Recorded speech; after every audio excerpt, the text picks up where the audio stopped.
47,000 people watched a man lose nearly £1 million.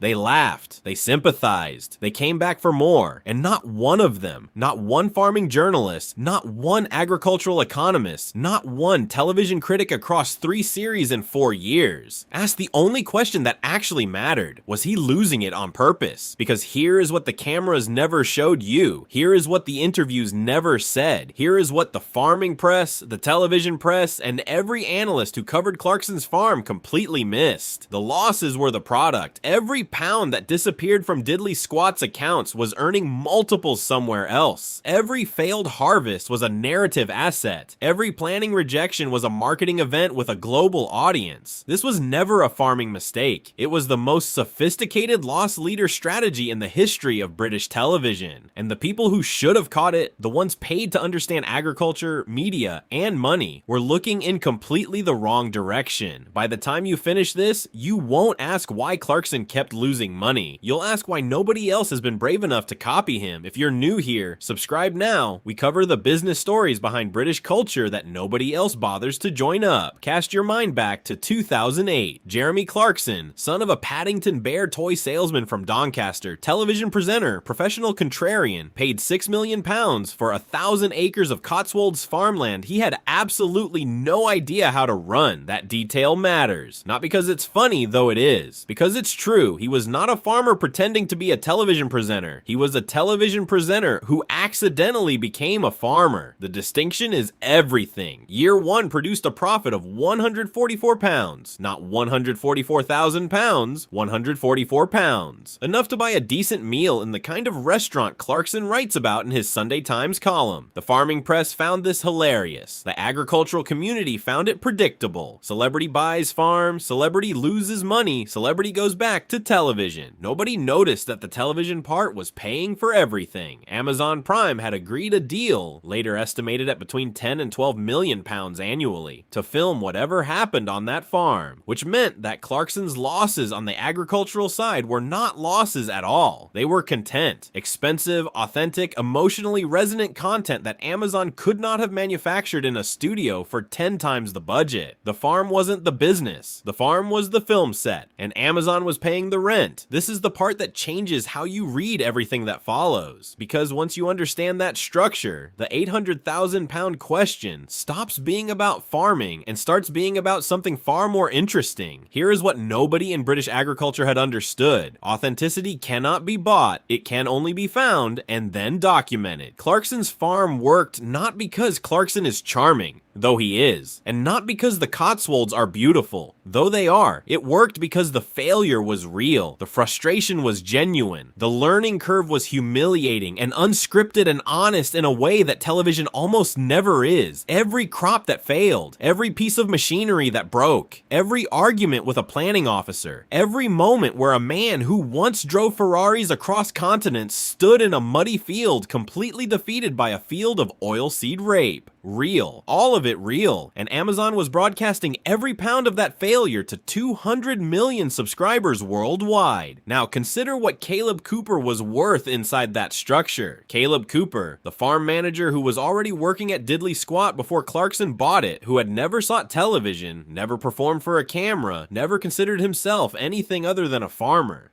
became the most valuable unscripted character in British rural television. Nobody cast him, he was already there. That is not talent scouting, that is not casting, that is discovery, and you cannot manufacture discovery.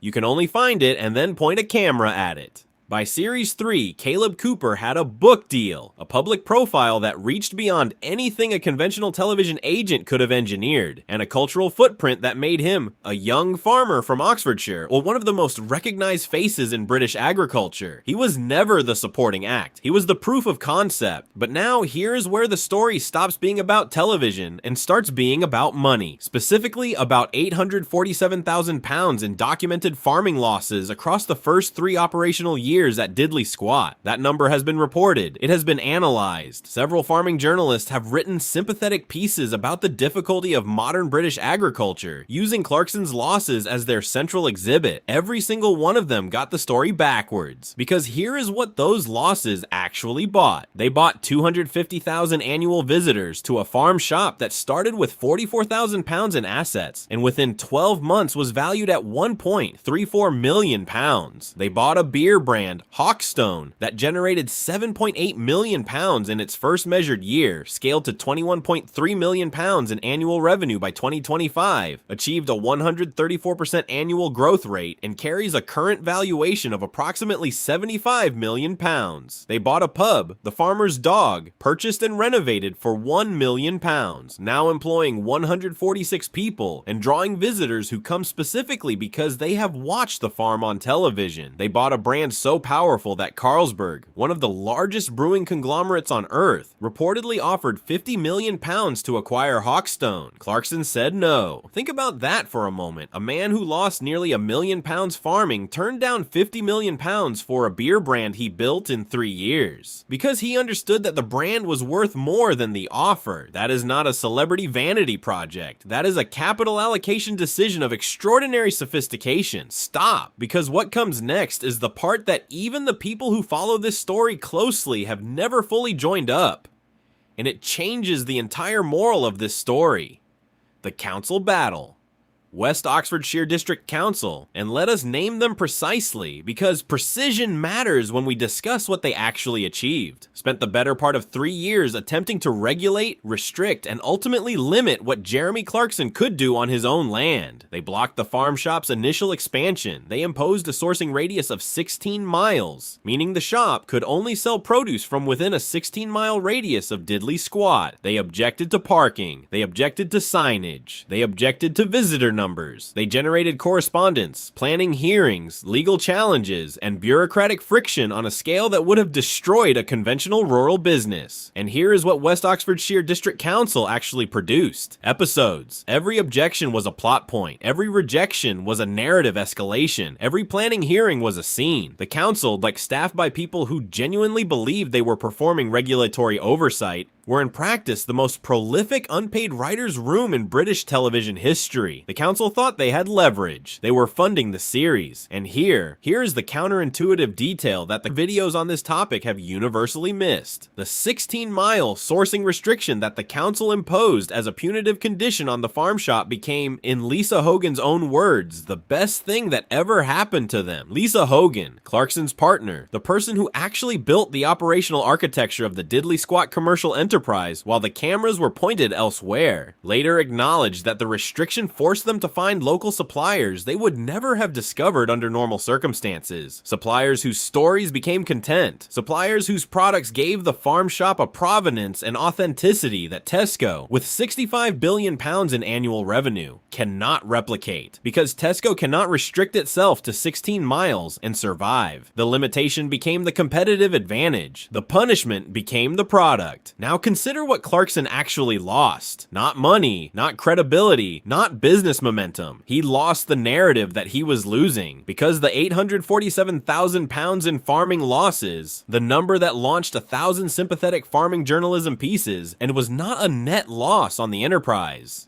It was a marketing budget, the most efficient marketing budget in British agricultural history, because it was funded by Amazon, documented in high definition, distributed to 200 million subscribers, and disguised so perfectly as failure that the entire media establishment reported it as tragedy, while the underlying enterprise grew at 134% annually. The failure is the product. That is not a clever turn of phrase. That is the actual business model. Here is what the celebrity agriculture conversation always gets wrong. Every time a famous person buys a farm, and they do regularly because farmland is a legitimate asset class with genuine tax advantages and long-term capital appreciation potential, the commentary divides into two predictable camps. Camp 1, the romantics. They love the idea of someone successful returning to the land. They write warmly about heritage and seasons and the honest simplicity of growing things. Camp 2, the cynics. They point at the losses. They invoke the phrase vanity project. They suggest that wealthy people playing at farming farming distort land markets, mock genuine agricultural struggle, and should leave the industry to people who actually depend on it. Both camps missed it entirely. Because Clarkson's Farm was not a celebrity farming project, it was a vertically integrated content and consumer goods enterprise that used agriculture as its origin story, television as its distribution mechanism, and authentic failure as its brand identity. The farm was never meant to profit. The farm was meant to bleed beautifully on camera. And here is where the honest part of this story lives. The part that celebrity agriculture coverage consistently avoids. There is a real cost to what Clarkson built. Not to Clarkson, he is by any reasonable measure thriving. To the Cotswolds farmland market, to the rural planning system, to the young farmers who cannot access land because capital from outside agriculture continues to flow into the asset class, driven partly by the romance of exactly the kind of story that Diddley Squat tells so compellingly. The average age of a British farmer is 59. Land prices in the Cotswolds have risen to levels where the agricultural income from that land, and even managed competently, even without manufactured losses, cannot service the debt required to purchase it. Clarkson's Farm makes farming look like an adventure for the farmers who were already there, the ones who didn't have Amazon covering their losses, who didn't have a beer brand appreciating at 134% annually, who didn't have a partner quietly building a commercial architecture while the cameras ran. It looks rather different. That tension is real. It deserves to be named. Because the most honest thing you can say about the Diddley Squat enterprise is this: it is brilliant, it is sophisticated, it is genuinely impressive, and it bears almost no resemblance to British farming. Stand back, look at the full picture. £6 million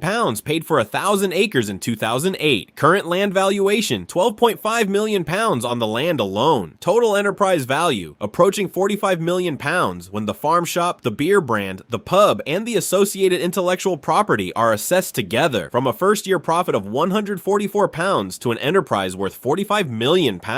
In 17 years, using failure as the engine, the farm shops, started with £44,000, draws 250,000 visitors annually, and generates an estimated £2 million in revenue. Hawkstone Beer, launched from a farm that couldn't turn a farming profit, now employs 53 people, stocks 2,000 pubs, and was valued at £75 million when Carlsberg came offering £50 million and was sent away. The Farmer's Dog Pub, purchased for £1 million, employs 146 people, more than most actual farms. Amazon contributes an estimated 10 to 12 million pounds annually just for the right to document it all. Every element connected, every element feeding the others. The visitors who come to the farm shop buy the beer drinkers watch the show viewers visit the farm generates the content that funds the next season of losses, that generates the next wave of visitors. This is not a farm, this is a flywheel, and the truly remarkable thing, the thing that separates this from every other celebrity business venture, is that it required one thing that cannot be purchased, engineered, or manufactured. It required Clarkson to be genuinely, publicly, expensively wrong about farming for years, in front of millions of people, without flinching. Most people protect their ego at the cost of their brand. He sacrificed his ego and built something worth £45 million. That is not celebrity agriculture. That is the most expensive and most effective lesson in authentic brand building that British business has produced in a generation. And the £847,000, that was tuition. If this landed the way we hoped, subscribe. The bell icon means you won't miss what's coming next. And we want to know something genuinely. Have you ever visited Diddley Squat? Did you queue? Did you buy the honey? And did it occur to you, standing there, that the queue itself was the product? Drop it in the comments. We read every one. Thank you as always for watching.